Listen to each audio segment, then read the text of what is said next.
నమస్కారం. వార్తలకు స్వాగతం. ముందుగా ముఖ్యాంశాలు.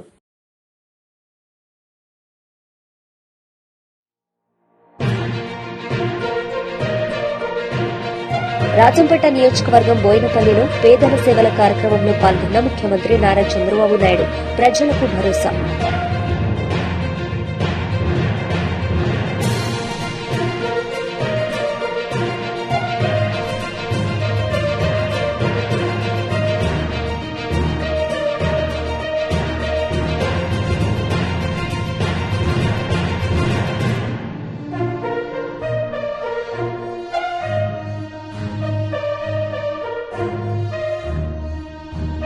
ఆర్ఎస్ ప్రవీణ్ కుమార్ మీడియా సమావేశం. కాంగ్రెస్ నేతలపై ఫైర్.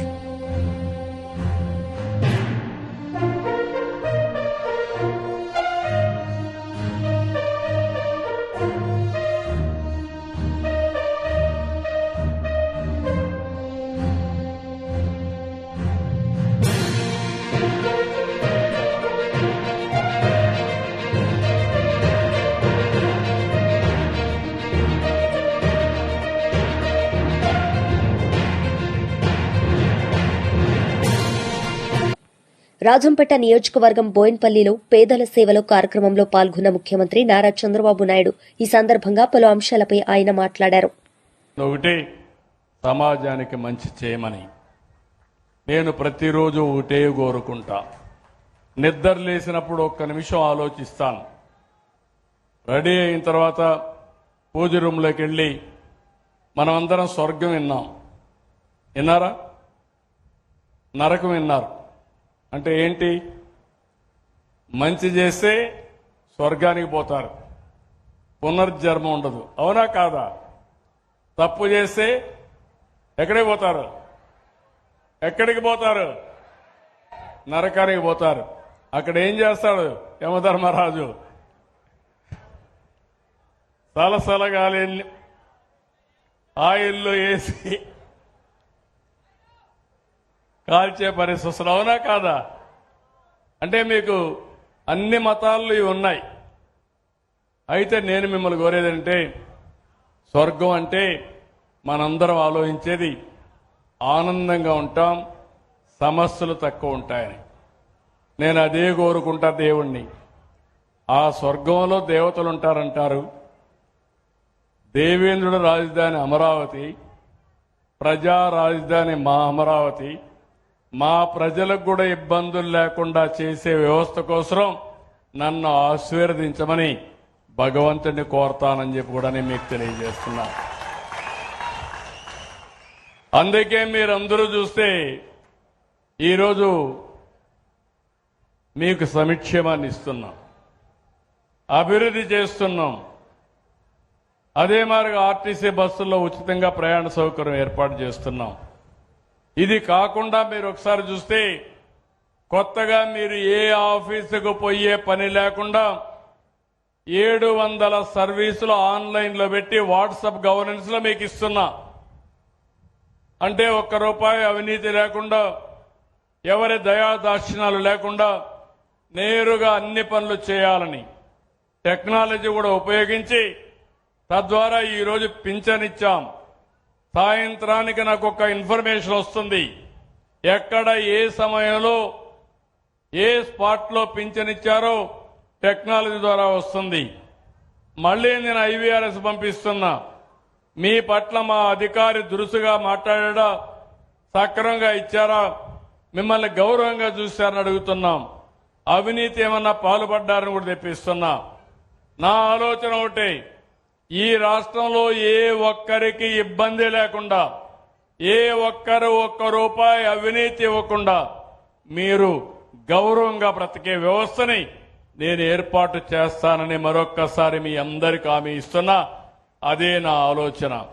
నా ఆలోచన ఒకటి, అందరికీ ఆదాయం పెరగాలి, ఆరోగ్యం బాగుండాలి, ఆనందంగా ఉండాలి. హెల్తీ హ్యాపీ సొసైటీ కోసం నేను ప్రయత్నం చేస్తున్నా.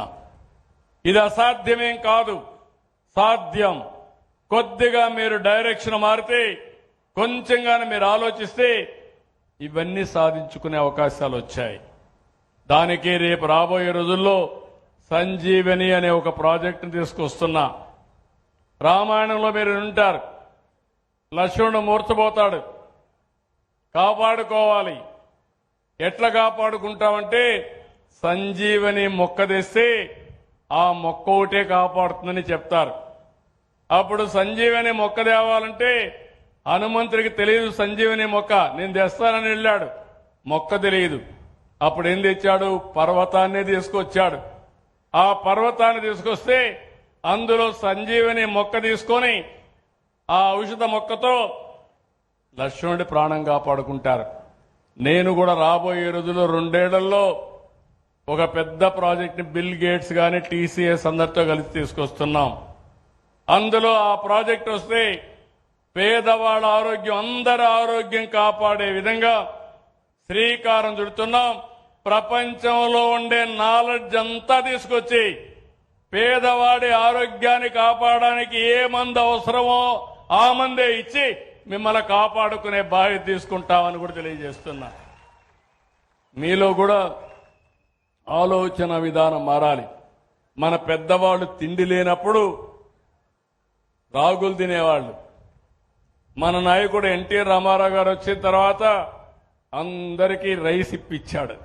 2 రూపాయల కేజీ బియ్యం పెట్టి మనం రైస్ తినడం మొదలు పెట్టాం. BRS leader RS Praveen Kumar media సమావేశం నిర్వహించారు. ఈ సందర్భంగా పలు అంశాలపై ఆయన మాట్లాడారు.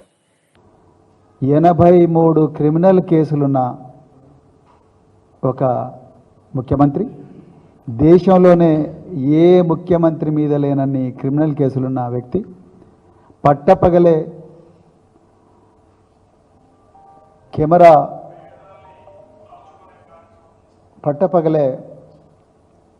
కెమెరాకు లంచం ఇస్తూ పట్టుబడ్డ వ్యక్తి రాత్రి 2 గంటలకు ఇంత ప్రతిష్టాత్మకమైన ప్రాజెక్టును ఒక నేరంగా చిత్రీకరించి సిబిఐకి మరి ఇవ్వడం జరిగింది. దీన్ని భారత రాష్ట్ర సమితి పూర్తిగా ఖండిస్తున్నది. ఈరోజు తెలంగాణ ప్రజలకు కొన్ని వాస్తవాలు, కనిపించని కుట్రలు వాళ్ళకు చెప్పాల్సిన బాధ్యత భారత రాష్ట్ర సమితి మీద ఉందని చెప్పేసి మేమందరం కూడా భావిస్తున్నాం. ఇది యాదృచ్ఛికంగా జరిగిన సంఘటన కాదు. దీన్ని ఒక బనకచెర్లను చూసినట్టుగానో, లేకపోతే ఒక ఎన్డీఎస్ఏ రిపోర్ట్నో, లేకపోతే ఒక పీసీ ఘోష్ కమిషన్ రిపోర్ట్నో విడివిడిగా చూస్తే ఈ కుట్ర అంత ఈజీగా అర్థం కాదు. ఇది చాలా లోతైన దీర్ఘకాలిక నష్టాన్ని, తెలంగాణ భూములన్నీ మళ్ళా ఎడారుగా మార్చే కుట్రను, తెలంగాణ సంపదనంతా కూడా తెలంగాణ ప్రజలకు తెలియకుండానే ఆంధ్ర ప్రాంతానికి మళ్ళీ 100 సంవత్సరాల పాటు తరలించే కుట్రలో భాగంగానే తెలంగాణ ప్రజలు దీన్ని అర్థం చేసుకోవాలి. ఏ విధంగా జరిగిందనేది నేను వివరిస్తాను. 2023వ సంవత్సరంలో మరి కాళేశ్వరం ప్రాజెక్టు మీద రేవంత్ రెడ్డి, బండి సంజయ్, గంగాపురం కిషన్ రెడ్డి, ఆనాడు బీజేపీ రాష్ట్ర అధ్యక్షుడు, వీళ్ళందరూ కూడా తీవ్ర స్థాయిలో విషయం చెప్పారు. 94,000 కోట్ల విలువైన ప్రాజెక్ట్ అయితే దీన్ని 1,00,000 కోట్ల కుంభకోణంగా చిత్రీకరించి అవసరం అనుకుంటే దాన్ని ఖతం చేయాలని చెప్పేసి ఆనాడు పబ్లిక్గా వీళ్ళు మీటింగులు పెట్టారు, పబ్లిక్గా చెప్పిండ్రు. కాళేశ్వరం ప్రాజెక్టు నిర్మాణం జరుగుతున్న సమయంలోనే ఆంధ్రప్రదేశ్లో ఇప్పుడు ముఖ్యమంత్రిగా ఉన్న నారా చంద్రబాబు నాయుడు గారు ఈ ప్రాజెక్టు వద్దు అని చెప్పి దాన్ని వ్యతిరేకించిన వ్యక్తి ఈరోజు ఆంధ్రప్రదేశ్లో మరి ముఖ్యమంత్రిగా ఉన్నాడు. 2023లో అక్టోబర్ 21 నాడు కాళేశ్వరం ప్రాజెక్టులో మేడిగడ్డ బ్యారేజ్లో బ్లాక్ నెంబర్ 7లో సాయంత్రం 6:30 పెద్ద పేలుళ్ళ శబ్దం వినిపించింది. దీని వెనక ఎవరో అగంతకులు ఉన్నారు అని ఆనాడు అసిస్టెంట్ ఎగ్జిక్యూటివ్ ఇంజనీర్ రవికాంత్ గారు పోలీస్ స్టేషన్లో కంప్లైంట్ ఇచ్చిండ్రు. ఇది నేను ఇదే వేదికగా ఇంతకు ముందు కూడా నేను చెప్పిన. 500 సంవత్సరాల్లో ఎప్పుడూ లేనంత వరదను తట్టుకున్న ఈ గొప్ప బ్యారేజీలు అక్టోబర్ 21, 2023 నాడు సాయంత్రం 6:30 గంటలకు కేవలం 25,000 క్యూసెక్ల ప్రవాహం ఉన్నప్పుడు ఒక్కటే పిల్లరు, బహుశా 15 కోట్లు 16 కోట్ల విలువ చేసే ఒక్క పిల్లరు పేలులు చేస్తూ కుంగిపోయింది. దాని తర్వాత అక్టోబర్ 22 నాడు మహదేవ్పూర్ పోలీస్ స్టేషన్లో ఇదే రవికాంత్ అనే ఇంజనీరు ఒక కంప్లైంట్ ఇస్తాడు. అది జరిగిన వెంటనే గంగాపురం కిషన్ రెడ్డి సెంట్రల్ వాటర్ కమిషన్కు ఒక లెటర్ రాస్తాడు. ఇది ఘోర విపత్తు, స్వతంత్ర భారతదేశంలో ఇప్పుడు జరగలేదు. నేను మళ్ళీ చెప్తున్నాను, 94,000 కోట్ల విలువైన ఒక ప్రతిష్టాత్మకమైన ప్రాజెక్టు, అందులో 15 కోట్లు విలువ చేసే ఒక్క పిల్లరు అనుమానాస్పద రీతిలో కుంగిపోతే దాన్ని జాతీయ విపత్తుగా చిత్రీకరించి కిషన్ రెడ్డి గారు సెంట్రల్ వాటర్ కమిషన్కు కేంద్ర జల వనరుల శాఖ మంత్రికి ఒక లెటర్ రాస్తారు. అది జరిగిన వెంటనే ఆగమేఘాల మీద నేషనల్ డ్యామ్ సేఫ్టీ అథారిటీ వాళ్ళు వచ్చి వెంటనే ఒక రిపోర్ట్ ఇస్తారు. ఆ రిపోర్టు ఇచ్చిన రిపోర్ట్లో ఎక్కడ కూడా ఈ పేలుళ్ళ గురించి కానీ, ఈ ఒక్కటే పిల్లరు 15 కోట్ల రూపాయల విలువైన పిల్లలు కుంగిపోవడం కానీ, దాని గురించి ఆ అగంతకుల గురించి కానీ, పోలీస్ కేసు గురించి కానీ నేషనల్ డ్యామ్ సేఫ్టీ రిపోర్ట్ మాట్లాడదు. ఎంతసేపు పైపింగ్ అంటే రాఫ్ట్ కింద నుంచి. వైఎస్ఆర్సీపీ మహిళా లీడర్ వరుడు కళ్యాణి మీడియా సమావేశం నిర్వహించారు. ఈ సందర్భంగా ఆమె మాట్లాడారు. పడుతూ ఉన్నారు, ఈ రాష్ట్ర ప్రజలందరూ కూడా చూస్తూ ఉండే పరిస్థితి మనం చూసాం. అలాగే 3 గ్యాస్ సిలిండర్స్, ఉచిత గ్యాస్ సిలిండర్స్ అని చెప్పారు. మొదటి ఏడాది తీసుకుంటే ఒక్కటి మాత్రమే ఇవ్వడం జరిగింది. మరి సూపర్ 6 సూపర్ హిట్ ఎలా అవుతుంది అని అడుగుతూ ఉన్నాను.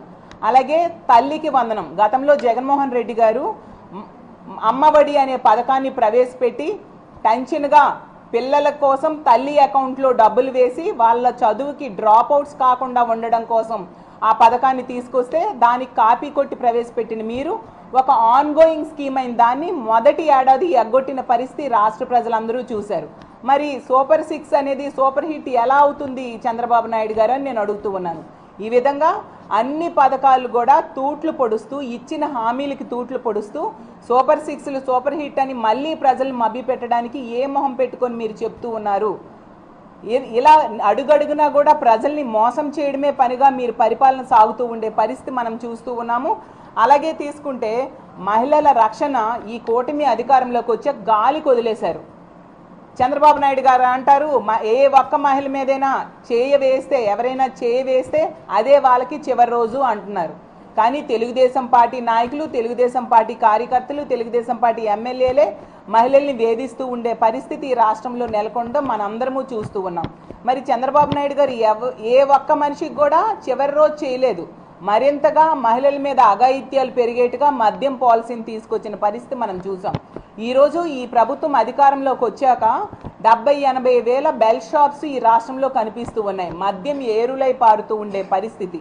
ప్రభుత్వమే అఫీషియల్గా పెర్మిట్ రూములు పెట్టుకోవడానికి మద్యం షాప్స్ పక్క 5 లక్షలు కడితే చాలు పెర్మిట్ రూమ్స్ పెట్టుకునేట్టుగా వాళ్ళకి అవకాశం ఇచ్చింది అంటే ఎంత దారుణంగా మద్యం తాగడాన్ని వీళ్ళు ప్రోత్సహిస్తూ ఉన్నారో మనం అర్థం చేసుకోవచ్చు. ఈ కూటమి ప్రభుత్వం అధికారంలోకి వచ్చాక మద్యం అమ్మకాలు 9% పెరిగాయి. అంటే ప్రజలు తాగి వాళ్ళ ఆరోగ్యాన్ని పాడు చేసుకోవడమే కాకుండా ఎంతోమంది ఈ తాగుడికి బానిసై మహిళల మీద అఘాయిత్యాలు చేస్తూ ఉండే పరిస్థితి మనం చూస్తూ ఉన్నాము. అలాగే గంజాయి 100 రోజుల్లో రూపుమాపుతామనేసి హోమ్ మినిస్టర్ గారు అలాగే లోకేష్ గారు మొదట్లో చెప్పడం జరిగింది, డబ్బేసుకొని చెప్పారు. ఈరోజు తీసుకుంటే గంజాయి ఎక్కడ పడితే అక్కడ కనిపిస్తూ ఉండే పరిస్థితి. సాక్షాత్తు హోమ్ మినిస్టర్ నివాసం ఉంటున్న విశాఖపట్నంలోనే గంజాయి ఉత్పత్తి జరుగుతుంది. అలాగే గంజాయి రవాణా తన సొంత నియోజకవర్గం అనే పాయకరావుపేట మీదుగా జరుగుతూ ఉండే పరిస్థితి మనం చూస్తూ ఉన్నాం. ఈరోజు గంజాయి విచ్చలవిడిగా దొరకడమే కాకుండా డ్రగ్స్ గతంలో ఎన్నడూ లేనట్టుగా ఈ కూటమి ప్రభుత్వం అధికారంలోకి వచ్చాక డ్రగ్స్ అనేవి డోర్ డెలివరీ చేస్తూ ఉండే పరిస్థితి. సాక్షాత్తు ముఖ్యమంత్రిగా ఉన్న చంద్రబాబు నాయుడు గారు నివాసం ఉంటున్న గుంటూరు జిల్లాలోనే డ్రగ్స్ దొరుకుతూ ఉండే పరిస్థితి. రాష్ట్రం మొత్తం మీద ఎక్కడ పడితే అక్కడ డ్రగ్స్. ఈ విధంగా మద్యము, గంజాయి, డ్రగ్స్ వీళ్ళు అదుపు చేయలేకపోవడం వలన, విచ్చలవిడిగా అందుబాటులో దొరికేట్టుగా చేయడం వలన ఈరోజు మహిళల మీద అఘాయిత్యాలు, హత్యలు, అత్యాచారాలు విపరీతంగా పెరిగిపోయాయి. రోజుకి 70-80 కేసులు మహిళల మీద అఘాయిత్యాలు నమోదవుతూ ఉన్నాయంటే ఈరోజు మహిళల రక్షణ ఎంత ఘోరంగా ఉంది, ఎంత గాలిలో దీపాల్లో మహిళల ప్రాణాలు ఉన్నాయో అర్థం చేసుకోవచ్చు. మహిళల్ని మభ్యపెట్టి ఓట్లు వేయించుకున్న ఈ కూటమి వాళ్ళు ఈరోజు అధికారంలోకి వచ్చాక మహిళల రక్షణ గాలికి వదిలేశారు. మహిళలకు ఇచ్చిన హామీలు గాలికి వదిలేసిన పరిస్థితి మనం చూసాం. బీజేపీ ఎంపీ లక్ష్మణ్ మీడియా సమావేశం నిర్వహించారు. ఈ సందర్భంగా ఆయన మాట్లాడారు. ప్రభుత్వం యొక్క పెద్దలకు గాని రేవంత్ రెడ్డి గారు ఏమాత్రం కూడా మీకు చిత్తశుద్ధి ఉన్నట్టయితే తెలంగాణ సంపదను దోచుకున్న వాళ్లకు శిక్ష పడాలంటే ప్రభుత్వం అన్ని ఆధారాలతో సహా సిబిఐ ముందుకు రావాల్సిన అవసరం ఉంది. సిబిఐ మీద నెపం నెట్టేసి తప్పించుకునే ప్రయత్నం చేస్తే తెలంగాణ ప్రజలు ఆగ్రహానికి, ఆవేశానికి మీరు బీఆర్ఎస్ కు పట్టినటువంటి గతే కాంగ్రెస్ కు రేవంత్ రెడ్డికి పడుతుందని చెప్పి నేను హెచ్చరిస్తున్నాను. మీరు ఏ ఆధారాలు అయితే ఆ రోజు అన్ని ఉన్నాయని చెప్పినట్టు మీరు ఇప్పుడు అధికారంలో ఉన్నారు, ప్రభుత్వం మీ చేతుల్లో ఉన్నది, అన్ని ఆధారాలన్నీ కూడా సిబిఐ సంస్థకు మీరు మరి అప్పజెప్పాల్సిన బాధ్యత ఉందని చెప్పి, ఎందుకంటే 38,000 కోట్ల ప్రాజెక్టును మరి ప్రాణహిత చేయలేని కాదని కాళేశ్వరం పేరు మీద ప్రజలు ఏ రకంగా మోసం చేశారో ఇప్పటికైనా మీరు, ఎందుకంటే అనేక విషయాలు ఆ రోజు ఎన్డీఎస్ఏ కానివ్వండి, కేంద్రం యొక్క సంస్థ చాలా స్పష్టంగా వారు ఆ యొక్క ప్రాజెక్టు విషయంలో సాంకేతికంగా జరిగిన తప్పిదాలను, అవినీతి ఏ రకంగా జరిగిందో అవన్నీ కూడా స్పష్టమైన నివేదిక ఇచ్చాయి.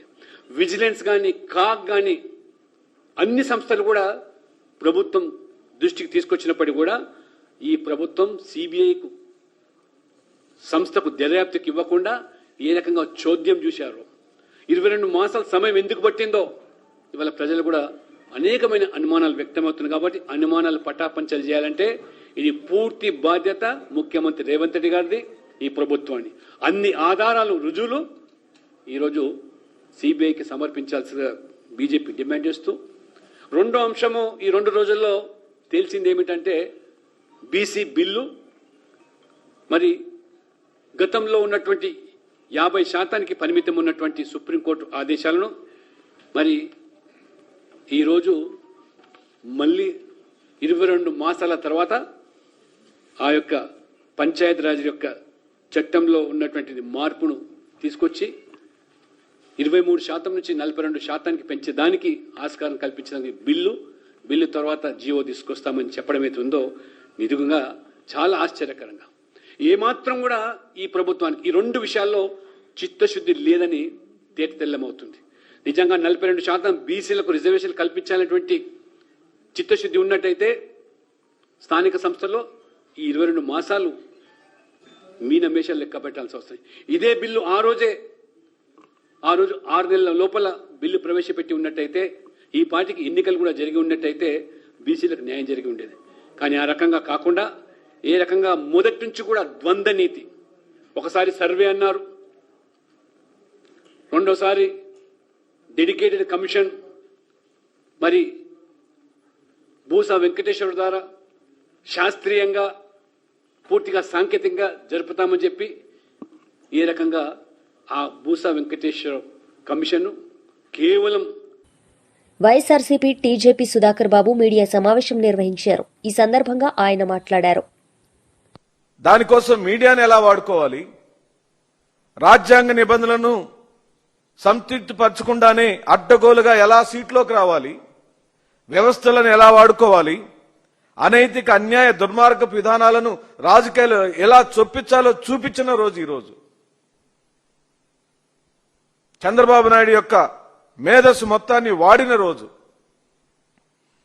ఆ రోజున మద్యపానం నిషేధాన్ని చేస్తానన్న ఎన్టీఆర్ గారు 1994 సంవత్సరంలో ముఖ్యమంత్రి అయిన వెంటనే మద్యపాన నిషేధాన్ని చేస్తే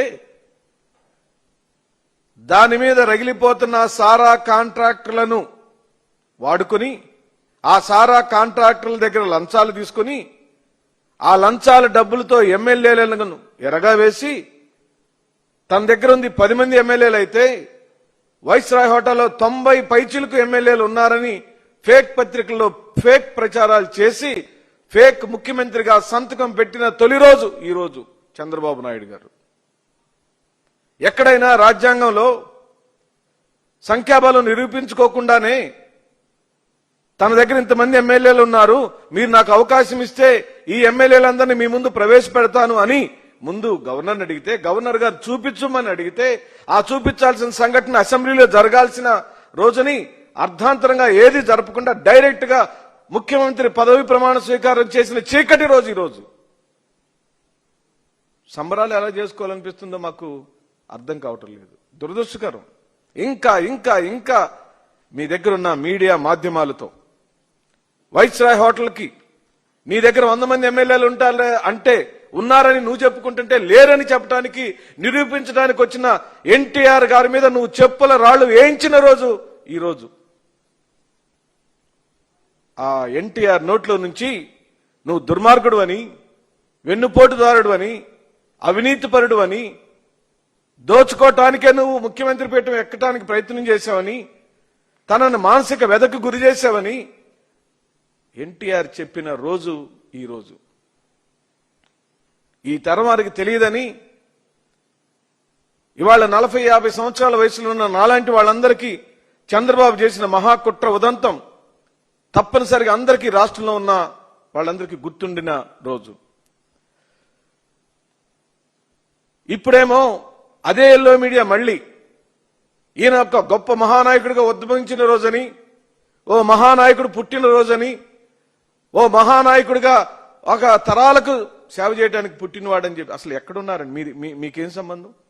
తెలుగుదేశం పార్టీ స్థాపించిన రోజు నారా చంద్రబాబు నాయుడు గారు 83వ సంవత్సరంలో ఆ పార్టీలో ఉన్నాడా? ఖచ్చితంగా లేడు. ఈ మాట నేను అబద్ధం అయితే ఈ రోజున ఈ సోషల్ మీడియాలో లేదా మీడియాలో నేను తెలుగుదేశం పార్టీకి సంబంధించిన పత్రికలు లేదా సోషల్ మీడియా ప్రతి ఒక్కరికి ఛాలెంజ్ చేస్తున్నా.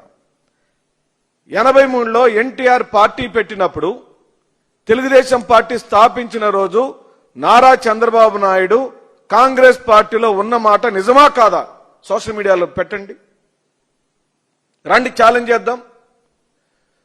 ఎన్టీఆర్ దగ్గరికి ఎందుకు చంద్రబాబు నాయుడు వచ్చాడు? తెలుగుదేశం పార్టీలో జాయిన్ అయ్యాడు. 83లో ఎందుకు లేడు?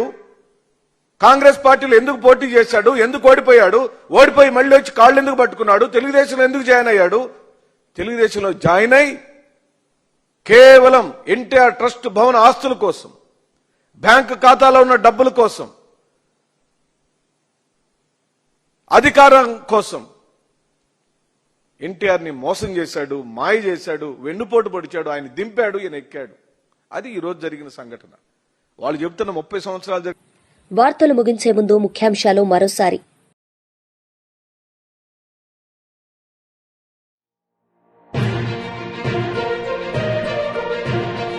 రాజంపేట నియోజకవర్గం బోయినపల్లిలో పేదల సేవల కార్యక్రమంలో పాల్గొన్న ముఖ్యమంత్రి నారా చంద్రబాబు నాయుడు. ప్రజలకు భరోసా.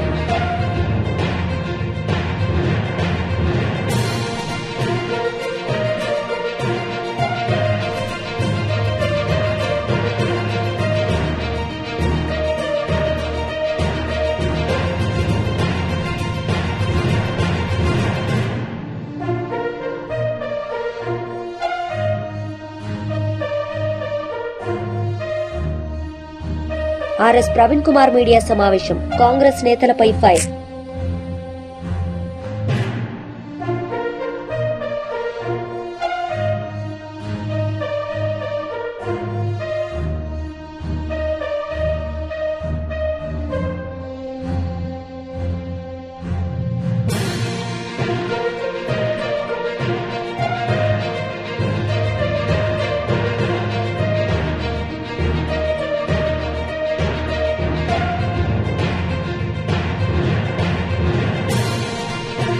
ఈ వార్తలు ఇంతటితో సమాప్తం. తిరిగి ప్రసారమయ్యే వార్తల్లో మళ్లీ కలుద్దాం. అంతవరకు సెలవు. నమస్తే.